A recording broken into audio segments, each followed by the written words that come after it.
Friends, welcome my self Neetu. जैसे कि आप देख सकते हो, हम आज जो टॉपिक कवर करने वाले हैं वो है हमारा उभरती हुई विश्व व्यवस्था का स्वरूप, यानी जिसको इमर्जिंग वर्ल्ड ऑर्डर भी इंग्लिश में हम लोग कहते हैं। ठीक है, ये जो टॉपिक है ये बीए का टॉपिक है, उसमें आया हुआ है। आप +1 +2 में आपने अगर पॉलिटिकल साइंस का टॉपिक लिया हुआ है तो वहां पर भी आपको यूएसए, यूएसएसआर, गुट निरपेक्ष जैसी कुछ जो शब्द हैं, सार्क हो गया, नाटो हो गया, ठीक है, बारसा पैक्ट हो गया, ये शब्द सुनने को मिलेंगे क्योंकि वहां पर इससे संबंधित बहुत सारे चैप्टर्स दिए हुए हैं आपको, ठीक है, इसके बारे में बताने के लिए। लेकिन बीए में क्या किया है, इसको थोड़ा और ज्यादा और हाई लेवल का आपको जो है अच्छे से विस्तार से बताया गया है कि यूएसए और यूएसएसआर के बीच में झगड़ा क्यों हुआ था, क्यों यूएसएसआर टूट गया, क्या क्या उसके बाद चेंजेस हुए, ये सब चीजें आपको बीए में चैप्टर दिया गया है, वहां पर बहुत ही बेहतरीन ढंग से आपको समझाया गया है। ये जो आज हम टॉपिक करने वाले हैं ये क्या है, जब यूएसएसआर टूट जाता है और जब अमेरिका यानी कि संयुक्त राज्य अमेरिका ही एक शक्ति के रूप में बनकर रह जाता है, उसके बाद हमारी दुनिया में, हमारे विश्व में क्या क्या चेंजेस आते हैं, क्या क्या नए नए टॉपिक जुड़ते हैं, किन किन टॉपिक पे ध्यान देना शुरू किया जाता है, उन सभी टॉपिक्स के बारे में जो है इसमें हम पढ़ेंगे आज। ठीक है, तो सबसे पहले मैं आपको थोड़ा सा बता दूं कि यूएसए और यूएसएसआर का क्या मसला था, क्यों टूटा वो, और उसके बाद फिर क्या क्या चेंज आए, और इसमें ठीक है ये सब चीज हम अच्छे से कवर करेंगे। वैसे मैं जब भी कोई क्वेश्चन स्टार्ट करवाती हूँ तो उसमें आपको मैं बताती हूँ कि आपको एक जो आप पेपर में जाते हो तो आपको पेपर कैसे अटेम्प्ट करना चाहिए, मैं सबसे पहले आपको वही जानकारी देती हूँ। तो इसमें भी मैं जरा सा ब्रीफ आपको थोड़ा सा बता देती हूँ क्योंकि देखो बताना जरूरी है, जो फर्स्ट टाइम देख रहे हैं उनके लिए बहुत जरूरी है, क्योंकि सारी नॉलेज आपके पास है लेकिन लिखने का तरीका नहीं पता है तो पेपर में आपके कम नंबर ही आते हैं, और आप फिर टीचर जो भी चेक करता है एग्जाम में उनको कोसते हो कि नहीं जी इन्होंने मुझे कम नंबर दिए। ऐसा नहीं है, देखो नॉलेज आपके पास, नॉलेज देखो सभी के पास एक जैसी बुक है, सभी को टीचर एक तरह से ही पढ़ाता है, लेकिन कुछ ही बच्चों के नंबर ज्यादा आते हैं। इसकी वजह यह है कि वो पेपर के प्रेजेंटेशन बहुत अच्छे से देता है, पेपर को लिखता बहुत ही ज्यादा बेहतरीन ढंग से है और इसलिए उसको नंबर भी उसी हिसाब से दिए जाते हैं। ठीक है, तो इस क्वेश्चन की ही बात नहीं कर रही हूँ, जितने भी कोई भी किसी भी लेवल के क्लास का क्वेश्चन अटेम्प्ट कर रहे हो उसमें एक पैटर्न होता है। सबसे पहले आपको जो चीज कवर करनी है वो है हमारा मीनिंग। ठीक है, मीनिंग का हम हिंदी में अर्थ कहते हैं। ठीक है, समझ में आया? मीनिंग में क्या लिखना होता है, जैसे यहाँ पर ये टॉपिक है, मैं आज आपको बताऊंगी कि उभरती हुई विश्व व्यवस्था का स्वरूप क्या है, तो इसके बारे में जितनी जानकारी आप दे सकते हो कि पहले यूएसए था, यूएसएसआर था, ऐसे टूट गए वगैरह वगैरह, ये सब ब्रीफली थोड़ा थोड़ा करके यहाँ पर मीनिंग में बता दो। दूसरी चीज क्या आती है, ज्यादातर क्वेश्चन में हमें डेफिनेशन भी लिखने को आती है।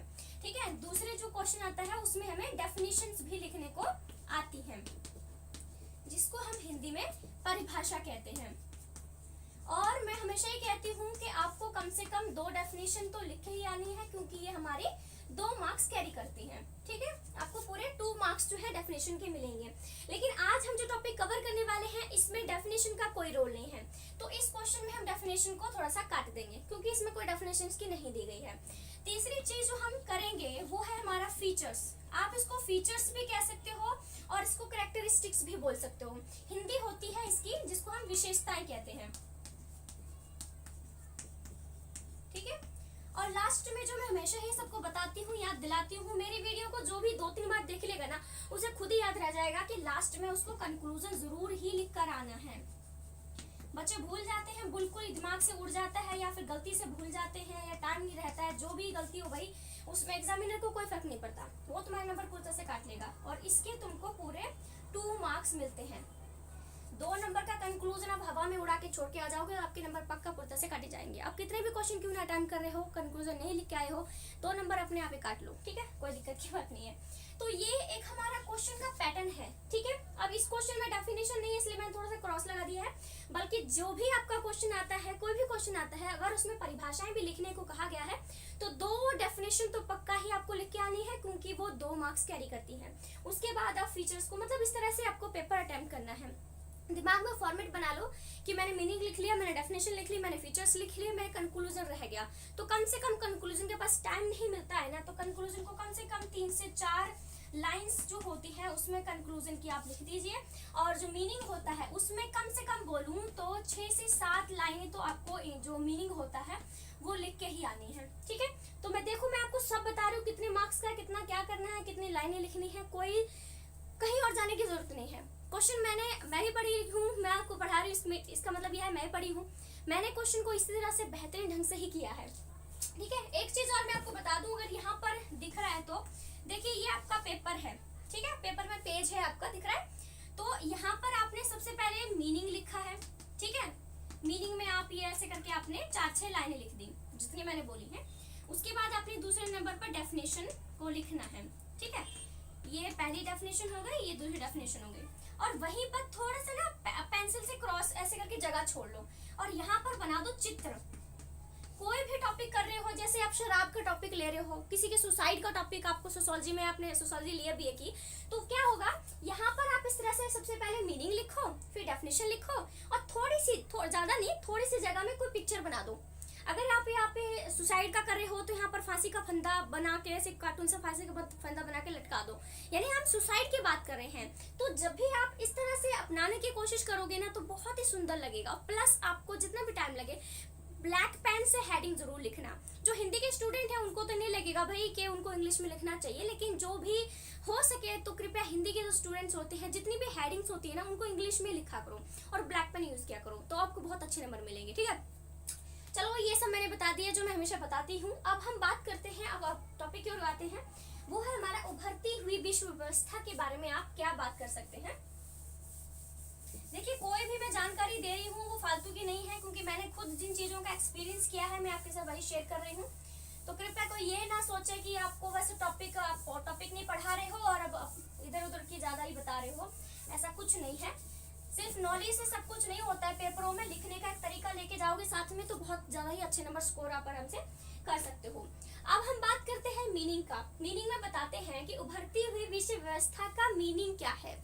इसमें आप लिखोगे कि क्या था कि शीत युद्ध, यानी शीत युद्ध जो कि 1991 में हुआ था, ठीक है। तो 1991 से पहले क्या था, हमारे पूरे विश्व में यूएसएसआर और यूएसए दो संगठन थे, दो शक्तियां थी जो बहुत ही ज्यादा पावरफुल थी। दोनों ही शक्तियां एक दूसरे से किसी भी क्षेत्र में, किसी भी स्कोप में, किसी भी क्षेत्र में कम नहीं थी। दोनों के पास परमाणु हथियार थे, दोनों के पास बहुत ही सेना थी, दोनों ने अपने अपने आर्थिक संगठन बना रखे थे, दोनों ने गुट बना रखे थे, बहुत कुछ दोनों के पास पावर था।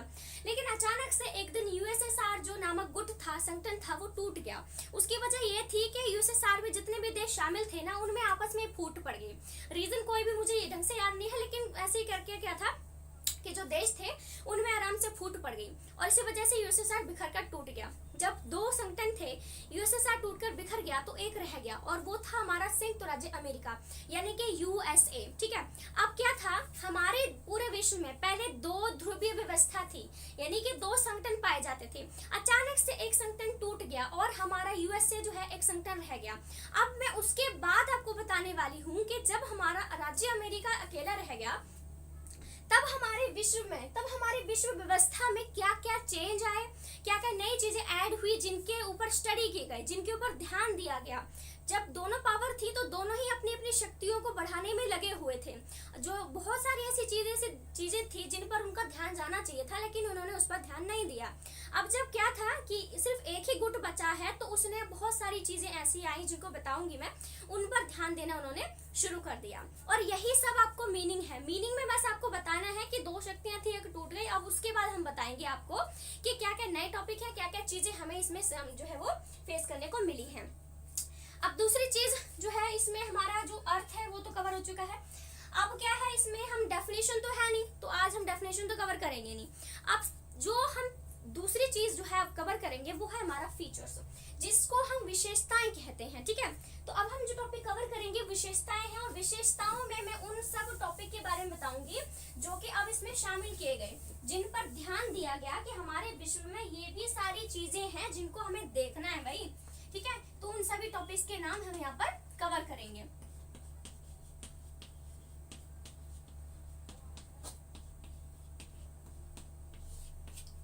एक मिनट रुकेगा। तो आप देख सकते हो यहाँ पर मैंने आपको यहाँ पे 5 हेडिंग लिखी हैं, ठीक है। 5 हेडिंग को मैंने यहाँ पर लिखा है, ठीक है, और ये है वो हेडिंग्स, ठीक है। तो इनके बारे में मैं आज आपको इस वीडियो में बिल्कुल भी एक्सप्लेन नहीं करूंगी। वो इसलिए क्योंकि मैंने कल परसों में ही एक यूनिपोलर सिस्टम, यानी कि एक ध्रुवीय विश्व व्यवस्था जो टॉपिक है, इसी का पॉलिटिकल का ही है, ठीक है, उसको मैं बनाकर अपलोड कर चुकी हूँ। यानी उसमें जो हमारे 5 टॉपिक जो हमारे हेडिंग लिखी हुई है, उसमें भी ये टॉपिक आएंगे और इस जो हमारा क्वेश्चन है इसमें भी यही टॉपिक आएंगे। तो इनको मैं बहुत बेहतरीन ढंग से उस वीडियो में बता चुकी हूँ। तो इसका मतलब ये है कि मैं इस वीडियो में बनाकर इसको टाइम वेस्ट मुझे नहीं लगता कि मुझे करना चाहिए। तो आपके लिए जरूरी है कि मेरी जो दूसरी वीडियो है यूनिपोलर सिस्टम जिसका हेडिंग है उसको जाके देखोगे, तो वहां पर ये पांचों के पांचों बहुत ही बेहतरीन ढंग से मैंने एक्सप्लेन किए हुए हैं। क्योंकि देखो मैं फिर से वही चीजें यहाँ पे रिपीट करूंगी तो टाइम ही वेस्ट होगा। इससे बेहतर है कि मैं अपने अगले जो टॉपिक है, अगली जो हेडिंग है उस पर बातचीत करूँ, उस पर चर्चा करूँ, ठीक है। तो आप ये जो 5 टॉपिक है आराम से यूनिपोलर सिस्टम के नाम से मेरी वीडियो बनाई हुई है, मैंने अपलोड कर चुकी हूँ, उसको देखिएगा, ठीक है। अब हम नेक्स्ट टॉपिक की बात करते हैं, यानी कि ये वाले मैं आपको बता चुकी हूँ, ये वाले 5 टॉपिक इस वाले उभरती हुई विश्व व्यवस्था में भी आए हुए हैं और यूनिपोलर सिस्टम में भी आए हुए हैं। बिल्कुल सेम हेडिंग है, बिल्कुल अंदर का मटेरियल भी बिल्कुल सेम है, कुछ अलग नहीं है, ठीक है। तो डरने की जरूरत नहीं है कि इस टॉपिक में लिखा है तो वहां पे क्यों लिखे, ऐसा कुछ नहीं है, दोनों का सेम है, काफी हद तक सिमिलरिटी है इस टॉपिक में, ठीक है। तो ये 5 आप वहां से हैंडल कीजिएगा। अब हम जो बात करते हैं वो है हमारा नेक्स्ट पॉइंट, 6 पॉइंट की हम लोग बात करते हैं।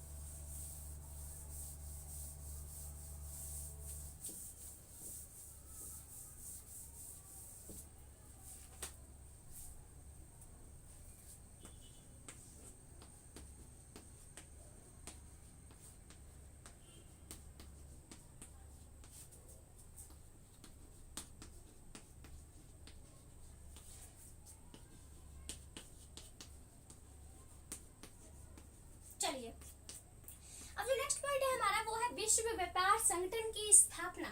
क्या था कि जब यूएसएसआर के खत्म हो जाने के बाद जब यूएसए अकेला बचा तो उसने क्या किया कि अब आर्थिक तौर पर भी ध्यान देना शुरू कर दिया।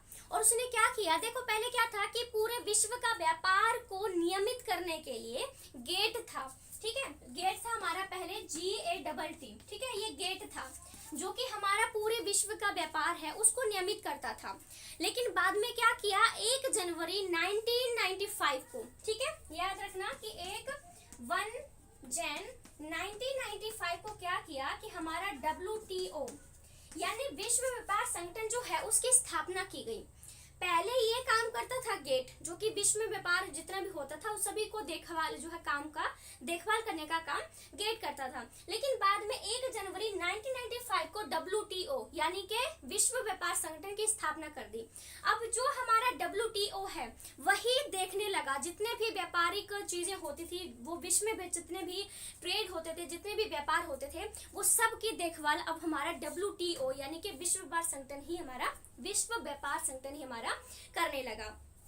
यानी कि ये एक गुट था, आपको पता है संगठन लगा हुआ है, यानी कि एक ऑर्गेनाइजेशन थी।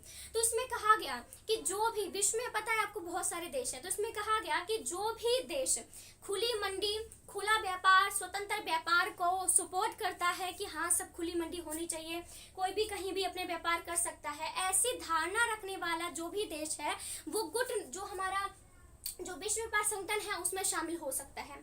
और आज हमारे विश्व जो व्यापार संगठन है उसमें 159, ठीक है, याद रखना कि 159 सदस्य जो है हमारे WTO में बने हुए हैं, ठीक है। और ये सब क्या है, ये सब क्यों किया गया, क्योंकि पहले जब यूएसएसआर था तो हमारे जो दोनों गुट थे, जो यूएसएसआर था, जो यूएसए थे, उन्होंने क्या किया कि सेना को बनाने में ज्यादा ध्यान दिया, क्योंकि उस टाइम उनका दिमाग माइंड में लगा हुआ था कि हमें पावर बढ़ानी है, बहुत ज्यादा शक्ति बढ़ानी है। लेकिन जब एक ही गुट खत्म हो गया तो कंपटीशन ही खत्म हो गया। उसके बाद फिर यूएसए ने सोचा कि अब मुझे अपनी जो इकोनॉमिक का एक क्षेत्र है उस पर ध्यान देना चाहिए, और इसीलिए उसने विश्व व्यापार संगठन जो है इसको बनाया था, ठीक है। अब नेक्स्ट पॉइंट की हम लोग बात करते हैं।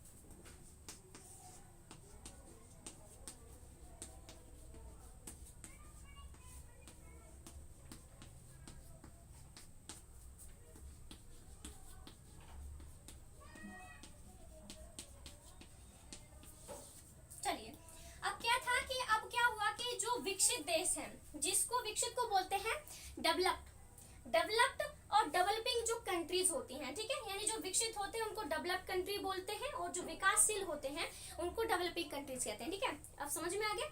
तो क्या था कि जब यूएसए अकेला पूरी विश्व में एक शक्ति के रूप में रह गया तो क्या किया उन्होंने कि जो विकसित देश थे और जो विकासशील देश थे उनकी एक दूसरे पर क्या था, निर्भरता हो गई।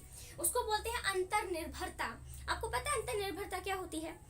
एक होती है निर्भरता, एक होती होती है अंतर्निर्भरता। तो अंतर्निर्भरता वो होती है जिसमें दोनों जो भी चीजें हैं वो एक दूसरे पर डिपेंड होती हैं। लेकिन निर्भरता वो होती है जिसमें से एक चीज दूसरे पर डिपेंड हो जाती है, दूसरी नहीं होती है। तो यहाँ पे क्या हुआ था कि जब यूएसए हमारा बच गया तो उसमें क्या हुआ कि जो विकसित देश थे और जो विकासशील देश थे वो एक दूसरे पर निर्भर हो गए, क्योंकि जो विकसित देश था उनके पास बहुत सारा पैसा था, लेकिन जो हमारे विकासशील देश थे उनके पास कच्चा माल बहुत था। लेकिन प्रॉब्लम क्या थी, इनके पास रोजगार नहीं था। अब विकासशील देशों ने क्या किया, अपने पैसे का इस्तेमाल करके जो विकासशील देश थे ना उनमें उद्योगों को स्थापित कर दिया। जितना भी पैसा उनके पास था विकासशील देशों में उद्योग बना दिए, और फिर विकासशील देशों को फायदा हुआ क्योंकि इनके पास क्या था, रोजगार नहीं था। जब उद्योग बने तो उनको बनाने में, उनको चलाने में, काम करने के लिए मजदूर तो चाहिए थे, तो बस इनको कच्चा माल मिल गया आराम से और इनको काम मिल गया। ठीक है, यानी एक दूसरे पर डिपेंड हो गए, वो एक दूसरे पर निर्भर हो गए। और ये हमारे विश्व में जब यूएसएसआर खत्म हुआ उसके बाद ये सब टॉपिक नए हमारे सामने आने लगे। उसके बाद मानव अधिकारों की हम लोग बात करते हैं। देखो मानव अधिकार में क्या था कि पहले की बात करें जब यूएसएसआर खत्म नहीं हुआ था तो बहुत सारे नाजीज ऐसे थे, बहुत सारे ऐसे फांसी थे जिन्होंने मानव अधिकारों का बहुत ही हनन किया, बहुत ही ज्यादा उनको बहुत ही खराब करने की कोशिश की। उसके बाद संयुक्त राष्ट्र आया, उसने बोला कि अब बहुत ज्यादा हो चुका है। संयुक्त राष्ट्र ने बोला कि अब हम जो मानव अधिकार है उनकी उल्लंघना नहीं होने देंगे। उन्होंने बोला कि हम जिम्मेदारी लेते हैं कि हम अब मानव अधिकारों की रक्षा करेंगे। और संयुक्त राष्ट्र ने कहा कि संयुक्त राष्ट्र में जितने भी देश शामिल हैं उन सभी की जिम्मेदारी बनती है कि वो मानव अधिकारों के लिए काम करें। उन्होंने मानव अधिकार आयोग भी बना दिया था जो कि मानव अधिकारों की रक्षा के लिए बनाया गया था। लेकिन इतने सारे प्रबंध होने के बावजूद भी कुछ खास फर्क हमें देखने को नहीं मिला।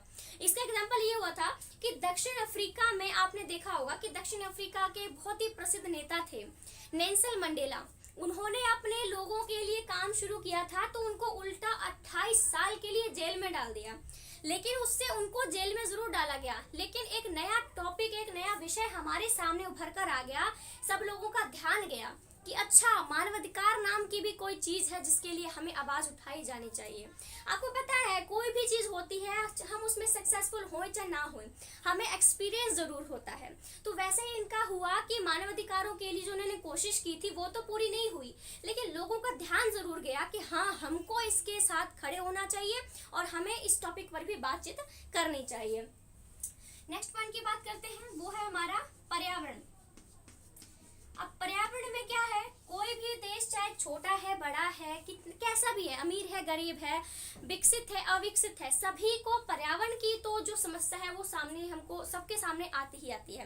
क्योंकि हर देश में पॉल्यूशन लगातार बढ़ता ही जा रहा है। इसकी वजह यही है कि हर एक कंट्री जो है वो एक दूसरी कंट्री से बहुत ही ज्यादा ऊपर उठना चाहती है।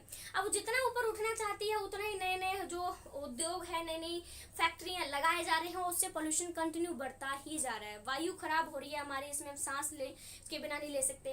पेड़ जो हमें बहुत कुछ दे सकते हैं उनको हम लगातार काटे जा रहे हैं। कितने खेत हैं इस एरिया में जहां मैं रहती हूँ, वहां पर पूरा जंगल हुआ करता था, लेकिन अब बिल्डिंगे नजर आती हैं। खेत होते थे जहाँ पर अनाज उगाया जाता था, लेकिन अब लोग वहां पर रह रहे हैं। मतलब ये होना चाहिए ना कि जहां पर तुम कर सकते हो वहां चीजें को करो। अब यहाँ पर कोई एक पेड़ भी नहीं रह गया है, कोई पेड़ नहीं है यहाँ पर जहाँ मैं रहती हूँ। तो यही तो प्रॉब्लम है कि हर कोई डेवलप करना चाह रहा है अपने आप को, लेकिन हमारे जो इन्वायरमेंट है, पर्यावरण है, उसकी ओर बिल्कुल भी ध्यान नहीं देना चाहते हैं। उसके बाद ये ध्यान दिया गया कि अच्छा हमको पोल्यूशन के ऊपर भी, पर्यावरण के ऊपर भी ध्यान देना बहुत ही ज्यादा जरूरी है, देना ही होगा। फिर हमारा आता है इसमें आतंकवाद। देखो टेररिज्म की बात करते हैं तो इसके तो एग्जाम्पल भी आपको बहुत सारे पता होगा। पुलवामा अटैक हुआ था, 26/11 अटैक हुआ था, भारत में ताज महल या जो ताज होटल है उस पर हुआ था, फिल्म भी बनाई गई है अभी। तो ये सब चीजें क्या दर्शाती हैं, आज भी कश्मीर में देख लो आप कितने सारे रोज जो है हमारे जवानों को जो है मारा जाता है। और आजकल तो जो टेररिस्ट है उन्होंने नया हथियार अपनाया है, ड्रोन के माध्यम से बम उनमें फिट कर देते हैं और फाड़ देते हैं जाके किसी को भी। ठीक है, तो ये प्रॉब्लम जो टेररिज्म की हमारी जो प्रॉब्लम है वो कंटिन्यू बहुत बढ़ती जा रही है। तो अब यूएसए ने ये भी ध्यान दिया, या उसके बाद सब देशों ने, जब क्योंकि सब कुछ आज़ाद हो गया तो सभी ने ध्यान दिया कि यस हमको अब टेररिज्म को खत्म करने के लिए, इसको रोकने के लिए, इस पर प्रतिबंध लगाने के लिए भी हमें बहुत सारे काम जो है वो करने पड़ेंगे। ठीक है, नेक्स्ट पॉइंट की बात करें तो वो है हमारा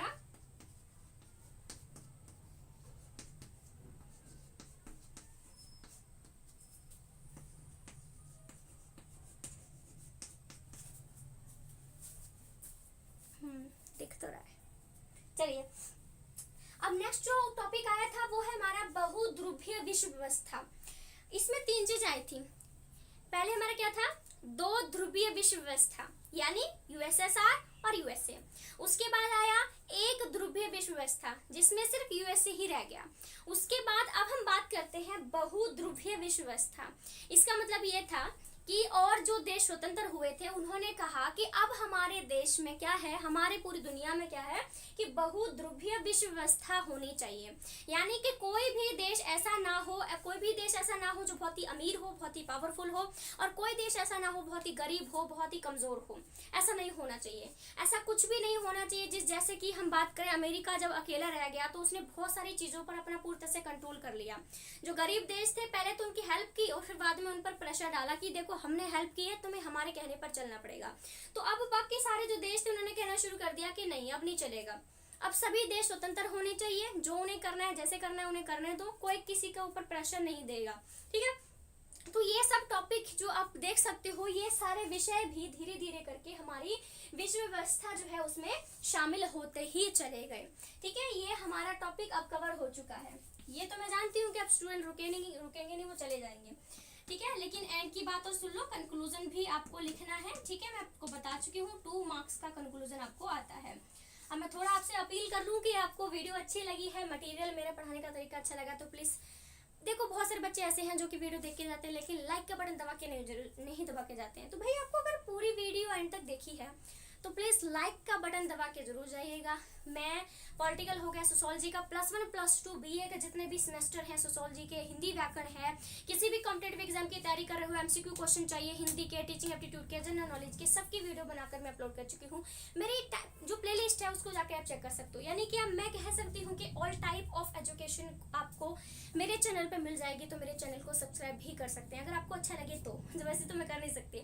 और आपका कोई व्हाट्सएप ग्रुप है, इंस्टा चलाते हो, ट्विटर फेसबुक जो भी है, वहाँ पर स्टोरी का ऑप्शन तो मुझे लगता है आते होगा, मैं तो चलाती नहीं इतना कुछ। ठीक है, इंस्टा चलाती हूँ मैं। ठीक है, तो वहाँ पर आप वीडियो को शेयर कर सकते हो। ठीक है, तो कमेंट में मुझे जरूर कीजिएगा कि आपको कैसा लगा। So thank you so much friends, thank you.